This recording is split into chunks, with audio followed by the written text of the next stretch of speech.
Kami dari kelompok 6 akan mempresentasikan hasil diskusi kami yang membahas tentang makna tahali, tajali, dan dzikir. Sebelum menuju ke materi, saya akan memperkenalkan anggota kami terlebih dahulu dengan saya sendiri, Muhammad Yusuf Hafir, dan Isa Alfiatinur, dan Ali Hidayah.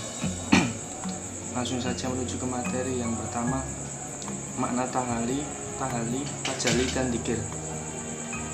Makna tahali yaitu penyucian diri dari sifat-sifat tercela, dari maksiat lahir maupun batin. Di antaranya ialah hasad atau dengki, atau rasa mendengkol, suudzon atau buruk sangka, riya atau pamer, buhal atau kikir, dan ghadab atau pemarah. Tahali juga berarti menghindarkan diri dari ketergantungan terhadap kelezatan hidup duniawi. Yang kedua, makna tahali yakni mengisi diri dengan sifat-sifat terpuji, dengan bersikap taat secara lahir dan batin terhadap ketentuan-ketentuan Allah. Adalah upaya menghiasi hati yang telah bersih tersebut dengan sifat-sifat terpuji atau akhlak karimah mahmudah. Tahali juga menghiasi diri dengan jalan membiasakan diri bersikap dan berbuat baik, berusaha agar hidup selalu berjalan atas ketentuan agama. Yang ketiga, makna tajali yaitu terungkapnya nur gaib untuk hati. Dalam hal ini, kaum sufi mendasarkan pendapatnya pada firman Allah adalah nur atau cahaya langit dan bumi. Quran Surat An-Nur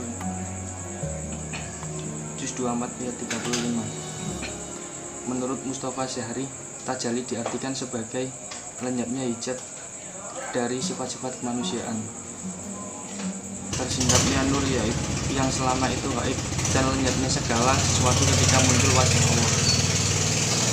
Yang keempat ada makna dzikir. Dzikir berasal dari kata dzakara yadhkuru dzikran. Kata ini secara bahasa memiliki beragam arti, seperti menyebut, mengingat, memperhatikan, menuturkan, menjaga, mengambil pelajaran, mengenal, dan mengerti.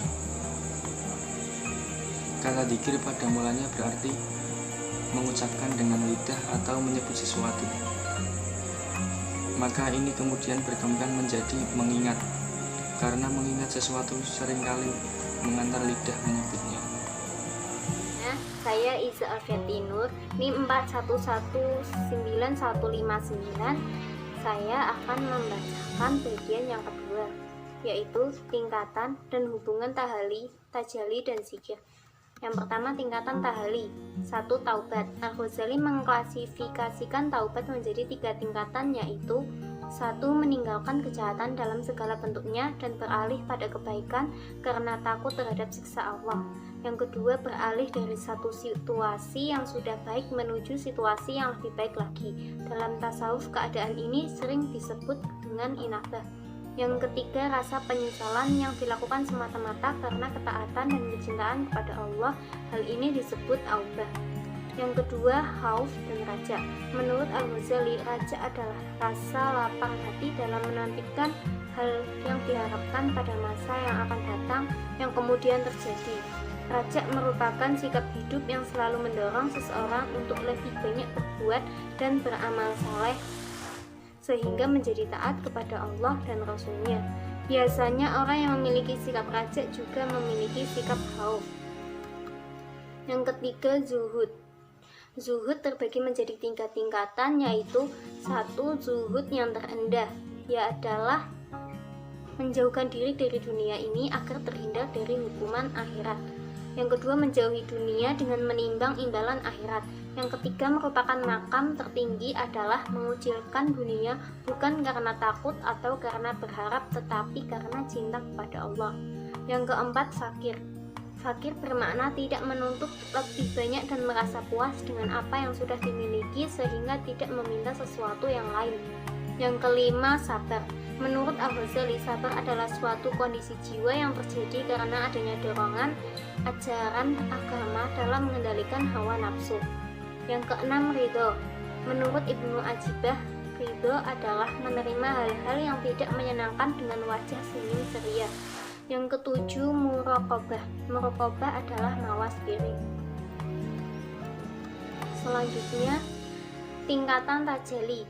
Al-Jili membagi tajalli menjadi 4 tingkatan, yaitu 1.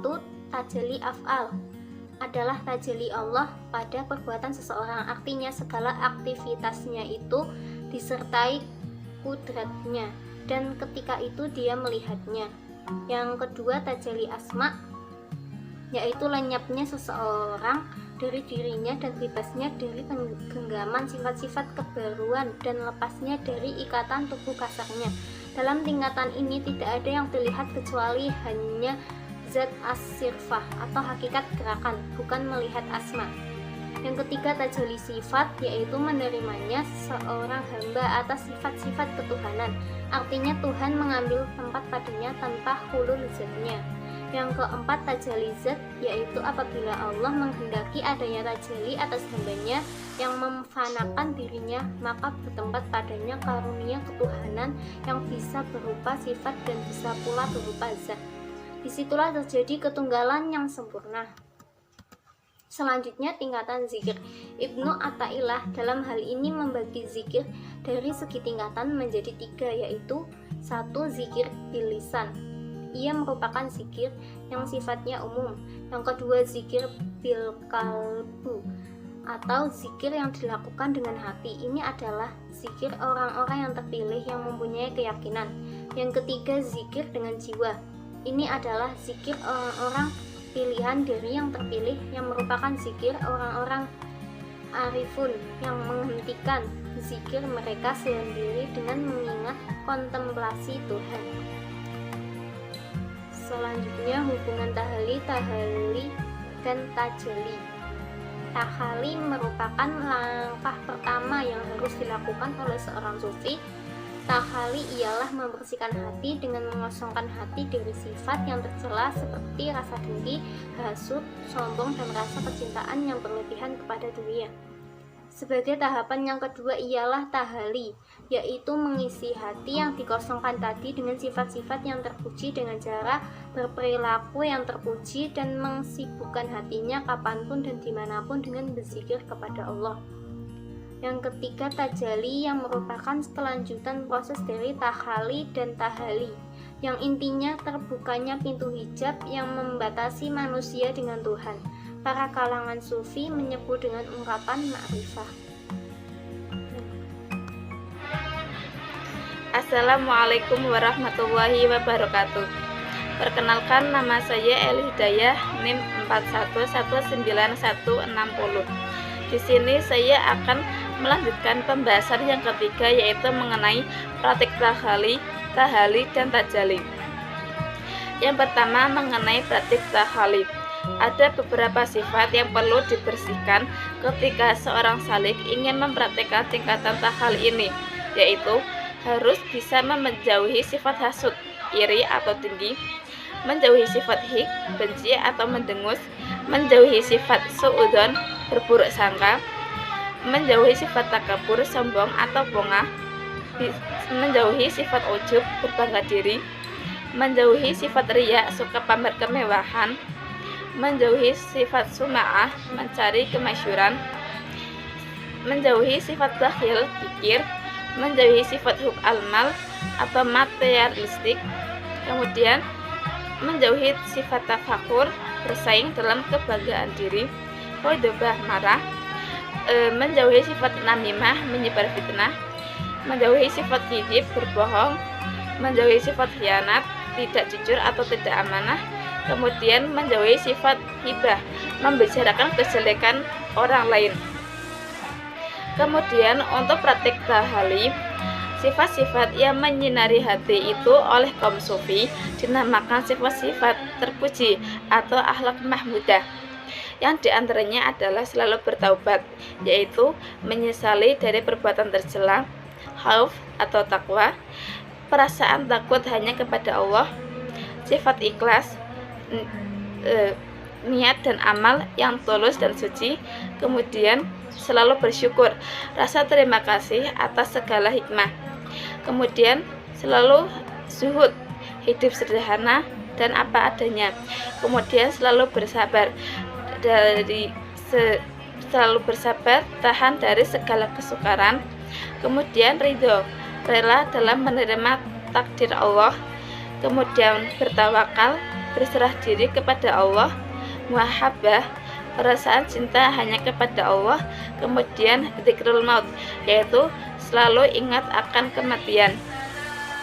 Kemudian untuk praktik tajalli, ada pula menempuh jalan suluk dengan sistem yang dinamakan Murotabatu al-Thariqah yang terdiri dari 4 tingkat, seperti yang dipakai oleh tarekat Naqsabandiyah. Yang pertama yaitu harus melakukan taubat, kemudian beristiqomah, taat lahir dan batin, kemudian tadib yang terdiri dari beberapa riyadah atau latihan, contohnya berpuasa, mengurangi tidur, dan menyendiri. Kemudian takarub, mendekatkan diri kepada Allah dengan jalan berkhawalat, zikir secara terus-menerus. Kemudian di keterangan lain ada beberapa cara yang dilakukan oleh kaum sufi untuk melestarikan dan memperdalam rasa ketuhanan, yaitu salah satunya munajat. Secara sederhana, kata ini mengandung arti melaporkan diri ke hadirat Allah atas segala aktivitas yang dilakukan. Ini adalah salah satu bentuk doa yang diucapkan dengan sepenuh hati. Kemudian muraqabah atau muhasabah. Menurut Abu Zakaria Ansari, muraqabah merupakan suatu perbuatan senantiasa memandang dengan hati kepada Allah dan selalu memperhatikan apa yang diciptakannya. Sekian presentasi dari kelompok kami. Apabila ada tutur kata yang kurang berkenan, kami mohon maaf. Assalamualaikum warahmatullahi wabarakatuh. I don't give a fuck about you anyways. Whoever said I give a shit about you? You never share your toys or communicate. I guess I'm just a play date to you. Affiliated with nothing but my name.